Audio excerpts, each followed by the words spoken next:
o que a gente vê hoje. Porque é engraçado, a gente vê mapa hoje, qualquer criança fala, pô, mas aqui encaixa aqui, Encaixa né? É certinho, meio óbvio. né? Mas alguém teve que provar isso daí, né? E a gente já sabe que os continentes se encaixam há muito tempo. E o cara que provou, que foi o Wegener, né? Que o Pirula comentou, ninguém acreditou nele no começo. Ah, que idiota, continente legal. É louco. É maluco. Mas ele era meio louco. Essa que é a questão. Ele também não se ajudava. Ele era um cara meio louco, né? Ele fazia esse negócio, eu vou pro Ártico sozinho. Ele tinha umas coisas meio Amir Klink sem a segurança, planejamento de segurança.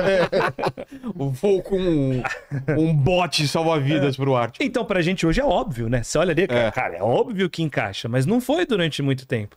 E as pessoas costumam achar que a Pangeia foi o primeiro continente. E que você tinha primeiro a Pangeia e depois ela foi quebrando. E não mas foi não, isso? não foi isso.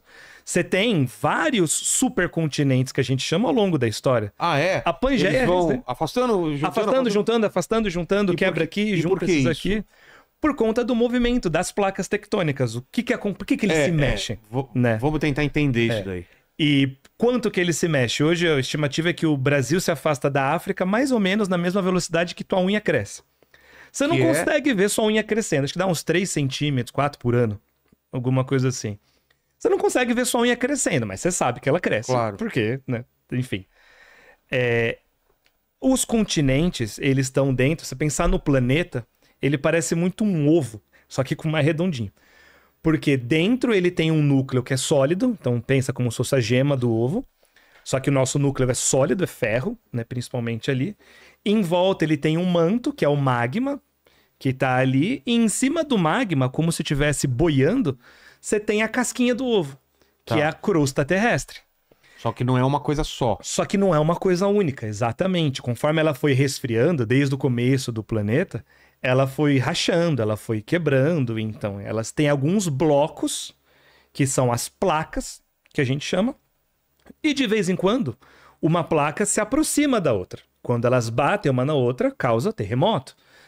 Às vezes uma placa bate na outra e levanta. O que acontece com isso? Sobe uma montanha. Assim que as montanhas grandes se formam. E Os Andes. Por exemplo, os Andes, o Himalaia, foi assim. A Índia, por exemplo... Então, mas duas placas, uma sobe e a outra, o que acontece? A outra vai pra baixo. Ela vai pra baixo e o que acontece com ela? Ela entra no magma e derrete de novo. Caramba. Às vezes acontece de uma bater de frente com a outra, né? Mas Raro, acontece. né? E não sobe nenhuma? E não sobe nenhuma, elas ficam fazendo Aí é fricção. atrito. Aí se prepara que vai balançar. Vai balançar Aí é bastante. bastante. E algumas placas estão se afastando, por exemplo. Você tava falando da velocidade que as placas andam, não sei o que, né? As duas a 70 km por hora, né? Quanto que vai, coitado. Então, a gente tá se Saudoso afastando Adalto, né? O Adalto faleceu, coitado. Poxa, né? Saudoso verdade. Adalto aí, fica aqui nos sentimentos da família. Então, o Brasil, a América do Sul tá se afastando da África a Tá se 3 afastando. centímetros por ano. Acho que dá isso, entre Por aí. 3 e 5 por ano. E o que acontece quando as placas se afastam? Fica um buraco no meio? Não. O que tem embaixo delas? Magma. O magma sobe, entra em contato com a água, isso acontece no meio do Oceano Atlântico. Então abriu, o magma que está lá embaixo sobe, ele resfria e ele endurece. Então ele forma rocha nova o tempo todo. Então você tem ali no meio, entre o Brasil e a África, você tem a dorsal, né, mesoatlântica, se eu não me engano, e é onde ela está se afastando. Certo. E aí você tem rochas mais novas ali do que essas que estão aqui na costa brasileira. Isso aí que a gente vai ver o quê? Deixa eu ver aqui. Tá vendo? Então antes você tinha a Pangeia, aqui onde você tem todos os continentes praticamente juntos. E hoje, né, mais ou menos aqui, a América do Sul tá meio torta aí. E você tem entre a América do Sul e a África, e entre a América do Norte e a Eurásia, você tem como se fosse uma linha aqui no meio. Isso você vê no Google Maps. Se você inclusive Se você abre no Google Maps, você vê. E vai afastando. É super legal isso. Se você abre o Maps normal mesmo, nem precisa, só coloca via satélite, né? Coloca pra ver via satélite. Não as ruas, né? Não as ruas, não é as ruas que interessam agora, mas... Porque você vê essa cicatriz do espaço. Você consegue ver essa cicatriz rochosa do espaço. Você vê o desenho das placas, praticamente, assim, do espaço. E por que, por exemplo, o Japão tem tantos terremotos ali? Por quê? Porque ele tá no meio de 3 placas tectônicas. Ele se deu bem, o Japão foi sorteado ali, né? A Itália também tá no meio de 3. Tá no meio de 3. Mas... E aí você tem 3 placas, tem uma para bater em outras 2 ali. Caramba. E aí com isso você tem mais probabilidade de ter eventos sísmicos, né? E aí mais terremoto, mais maremoto. Na região de Los Angeles, lá que o pessoal fala do Big One, Ali né? você tem O que tem lá? Você tem a falha, né? É a falha de San Andreas. Lá eu não me lembro agora o que era, mas rolava... Coloca bem no meio do Atlântico. Vai aproximando mais um pouco. Não, volta pra onde tava. Volta pra onde tava. Vai aproximando. Só mais Agora vai pro oceano. Vai um pouquinho mais pro meio do mar. Ó, você tá vendo? Ó, você tá vendo? Dá pra ver. Tem um zíper ali no meio, ó. Tá vendo? Exato. Não, mais pra cima. Não, Aí, ó, tá vendo? Vai de norte pro sul, assim, o zíper, ó. Vai de norte pro sul o zíper ali, dá pra ver direitinho. A terra fecha, né? Ela puxa o zíper. Então, ó, tá vendo? Dá pra ver certinho. Dá pra ver, inclusive, os tipos de friagem que acontece, porque... Como a gente está falando de 2 placas que estão se afastando, você tem as microquebras dela. E elas quebram num padrão que vão formando esses sulcos horizontais. Aqui, horizontal olhando desse jeito, né? Essas linhas, assim.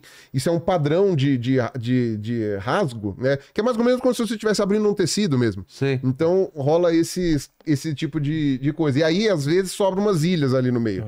Né? Às vezes forma, né? Você vê que o Atlântico... Sobe tanto que forma a ilha? É vulcão, né? Vai erupção de Havaí. Tipo Havaí. Havaí é totalmente isso. Só que o Havaí é no Pacífico. Não é no Atlântico. Mas o princípio aí se você for ver, ó, vai pro Oceano Índico, vai pro outro lado da África. Agora eu quero ver o conhecimento do Léo aí.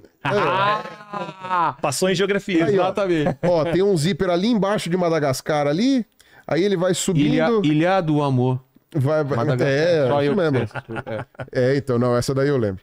Cadê? Os 2 ali também lembro. Aqui, ó, também.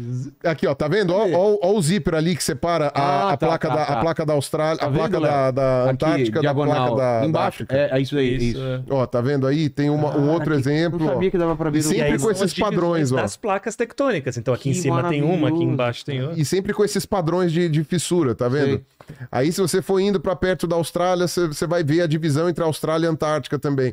Tudo isso daí é muito claro, é muito visível e não por acaso é exatamente onde você vê atividade sísmica, onde você vê atividades vulcânicas, etc. Às vezes tem atividade... Mas a gente tá bom em prever já essas paradas hoje em dia ou não? Esse movimento das placas? Bem melhor do que tava. Não, prever o movimento das placas a gente prevê. Agora, se vai acontecer alguma coisa... Não dá. Isso é meio difícil. Não, assim, você tem até os sismógrafos que vão pegando, tipo... ele pega um pouquinho de uma vibração que vem antes, mas às vezes não dá tempo de avisar. Entendi. Não é um ano antes. Não tem como.